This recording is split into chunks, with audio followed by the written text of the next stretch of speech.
डिलिव्हरीनंतर साधारण ब्लिडिंग किती दिवसात थांबायला हवं? तर हे प्रत्येकाच्या बॉडी टाईपनुसार वेगवेगळं असतं.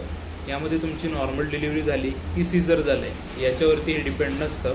तर यामध्ये तुमचा बॉडी टाईप कशा पद्धतीचा आहे किंवा तुमची शरीररचना कशा पद्धतीची आहे याच्यावर हे डिपेंड असतं. काहींचं ब्लिडिंग हे सुरुवातीला 10 दिवसातच कमी होतं, काहींचं ब्लिडिंग हे 6 आठवडे म्हणजेच दीड महिन्यापर्यंत ब्लिडिंग होत राहतं, तिथनं पुढं कमी होत जातं. त्याच्यानंतर हे जे सुरुवातीला ब्लिडिंग होतं हे ब्राईट रेड कलरचं असतं, त्यानंतर पिंकिश होतं, त्यानंतर येल्लोवी डिस्चार्ज होतो आणि शेवटी व्हाईटी डिस्चार्ज होतो. तर यामध्ये हे सर्व नॉर्मल आहे. हे होणं म्हणजेच तुमच्या शरीराची हिलिंग प्रोसेस होत आहे.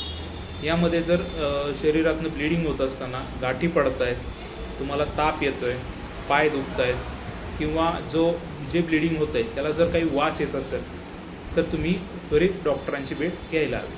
धन्यवाद.